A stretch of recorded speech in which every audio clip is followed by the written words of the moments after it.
Axum. That's a name much revered, and today we're going to be looking at a new Axum. This is the Axum Sport 27.5, which will delight riders like me that prefer 27.5-inch wheels when given the option. And they're beefy wide, 2.40, and those are wrapped around familiar Schwinn branded double wall alloy wheels. I regularly see people still running these rims when practically every other part on the bike is upgraded. These 2.4 tires knobby, but also the street and path friendly kind of knobby. Bikes in this sub $300 class tend to get a lot of double duty, and these will do just that. I'll just go ahead and tell you the head tube angle since we're kind of looking at it here, 68 degrees. The fork, no sun tour here, and this is, well, there's no other way to say this, it's a big box fork. Not the lowest tier, but definitely not the level we've seen on some of the other Axum bikes. No preload adjusters or lockout, just caps. The travel up to 80 millimeters, but you're really only going to get about 60 usable, so not many amenities. And we'll be coming back to the fork. For now, just know it holds the front wheel on and has a straight steer, but like all Axums, this bike has a tapered head tube. So the sky's the limit for potential fork upgrades. Moving even further up to the handlebars, they're nice and wide. That's not always a given on sub $300 bikes. Neither is having a good diameter. These are 31.8. The stem is marked for torque, which I like, but there are no incremental markers on the cap or the bars to make for easy alignments, which is kind of on my wish list now, for bikes in all prices. Bar complements start out with the shifter, which is a Falcon, and it's a shifter with a view window, always good for new riders,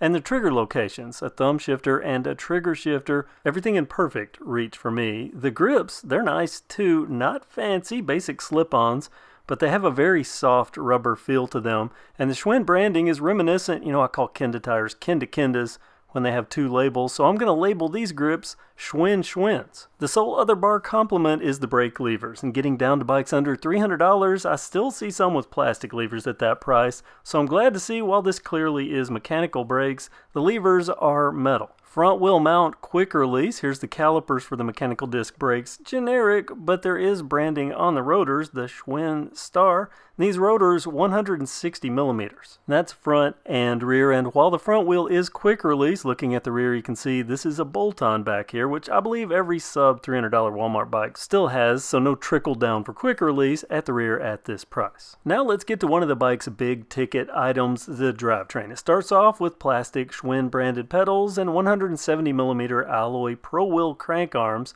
Fixed to those, a single 30-tooth chain ring, making this a one-by. And that chain ring is narrow-wide as it should be.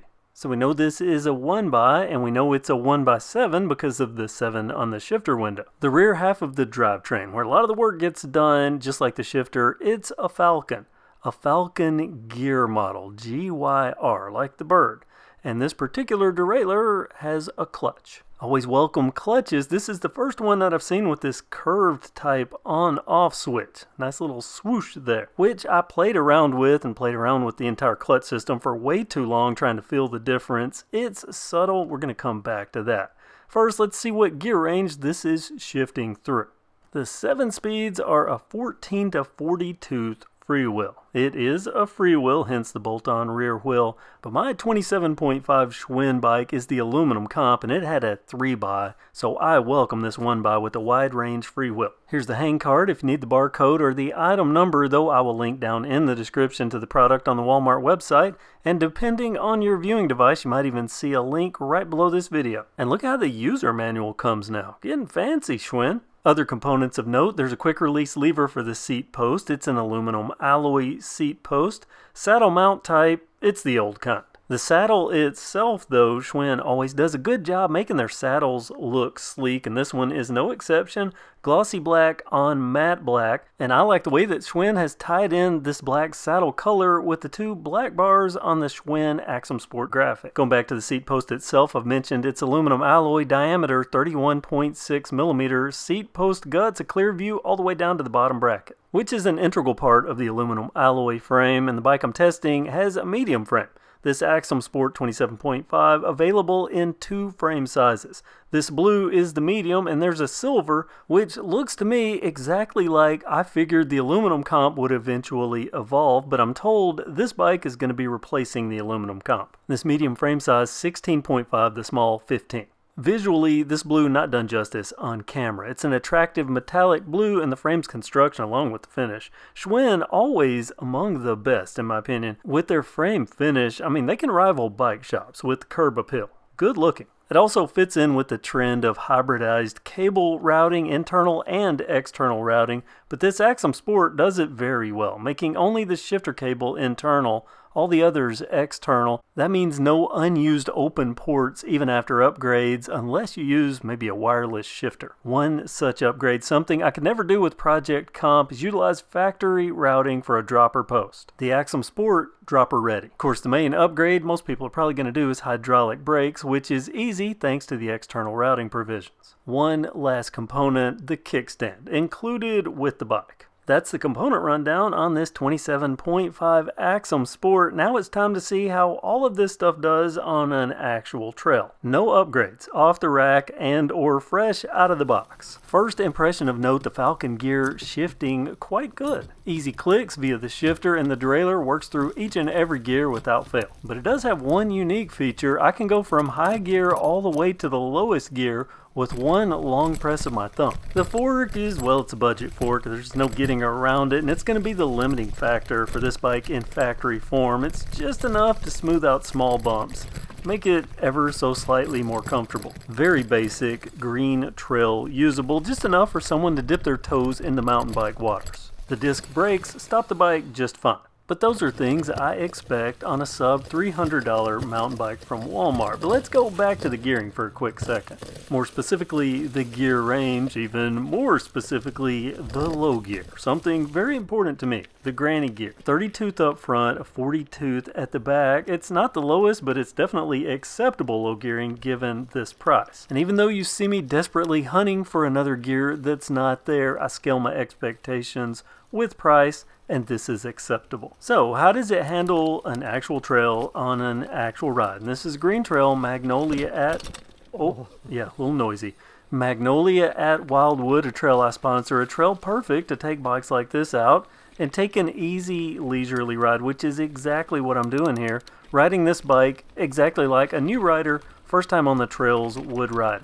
And it's very much Green Trail capable. It's smoothing out the little bumps here on the trail. Now it can't take any of the jumps that you're going to see me come across, things that I take on $398 bikes, but this is a $298 bike. There's a big difference. $98 gets a lot, but $98 if you don't have it might as well be $98,000. So no jumps. Keep this bike on the ground and it will be capable of providing some basic trail fun, and it feels good. This actually feels better than the aluminum comp feels. So I don't know what tweaks they've done to the geometry, but it's working. This fits me better than the aluminum comp does. I'm not upright, but I'm also not leaned too far over, right in my sweet spot. And this is a 16.5 inch frame, the medium frame again. I'm 5 foot 10 inches with a 31 inch insync. The only real limitations for this bike, as far as a new rider goes, as I carefully brake into this turn where right here, I gave myself a black eye about 6 months ago. I'm still tentative in that area on the trail. A good point to mention that it is important to have a bike properly set up before you head out on a trail. But getting back to the only limitations, I think for a new rider, it's okay. It's going to work for a few rides out on the trail, but what it's not going to do is scale a little bit. Whereas with something like an SR Suntour XCM, you can beat those to death, and they just keep on working until you decide it's time to upgrade. This one is not bad. It's just barely enough to do what you're seeing here. It's not going to scale much past this at all. The second limitation of note, you can probably hear it, and it's that Falcon gear. It is clutched, and the clutch does, well, something, but it's not much. And the sound you just heard was it dropping the chain, but that only happened one time in an hour and a half of riding, which is better than what I usually experience with derailleurs like a Tourney that normally come on bikes like this. And those aren't negatives, they're just things to know about the bike. Again, this frame completely upgradable. Another thing about this drivetrain though, 14 to 40 tooth, I focused on the 40 tooth. This is the 14 tooth max speed. I'm pedaling as hard as I can. This is about as fast as it's going to go, and that's about as fast as I think a new rider should be safely going anyway, so it kind of has some built-in guardrails, at least in its factory form. And that's my ride experience, the first ride on the Schwinn Axum Sport 27.5. What are my major takeaways here? Well, first off, the value. $298 gets a lot more bike than it used to get. That used to be 3x7 and you were lucky if you didn't get twist shifters. Now we have this. A 1x drivetrain 14 to 40 tooth gearing on a $298 bike, and the derailleur has a clutch. And I can tell you, this is a step up from the Pro Rush. It's more consistent with its resistance. Though it's less resistance, it's more consistent throughout the range movement of the derailleur. Modern geometry, one ride in, I'm already thinking about swapping the parts off Project Comp V2 to this bike. External cable routing, gonna make all that easy. And finally, dropper provisioning on a 27.5 Schwinn bike. And even these brakes, out of the box, I mean, they're nothing special, but they work. Important post-ride notes. The sizing of this frame, it's medium, it's a 16.5 inch frame. I said that fit me well, but I want to note this 16.5, it feels more like a 17.5 to me. So a note for anyone thinking about sizing. These tires, 27.5 by 2.40, nice and wide and beefy, but these knobs, not the most aggressive, but surprisingly good traction on this half icy trail day. And this with the tapered head tube means the fork is completely upgradable. The sky's the limit, but it's definitely, you're gonna need an upgrade if you plan on riding this on the trails regularly. And I'm not gonna harp too much more on this fork other than to say for $298 at this point in the game, the way big box bikes are evolving, budget bikes, I know Schwinn has some better forks with their branding on it that I think would have worked out to be a benefit here. So it needs to be factored in that cost for a fork will come sooner rather than later on this bike. And this is exactly why. It's all up to the consumer to educate themselves and get the best bike for them at the best price. And I can tell you, given everything that I'm seeing here for $298 in today's pricing, I think I paid $298 for my last aluminum comp. And this is a lot better than what I started out with on that bike, and it ended amazingly. But things like this, like that Falcon gear, it does an acceptable job, and I love the shifting, being able to go from high to low in one quick thumb sweep. What I'm getting at, my opinion is, other than the fork, they got a lot right here, and I love that this is dropper ready, so this is truly a successor to the aluminum comp. I mean, it literally is. It's replacing the aluminum comp. I think it's a worthy replacement for the aluminum comp. I just wish the silver came in a medium. Now this blue is gorgeous, don't get me wrong, but just side by side, for me it would have made a good video going from silver to silver. But I guess I'm going to be going from silver to blue. What do you think? Comment below if I should transition everything from Project Comp to this bike. And also let me hear your opinions on this bike. You've heard mine. Is it worth $298? Comment below. Thanks so much for watching, and stay tuned because I have another new Schwinn bike that'll be coming in the next video. Have a great day.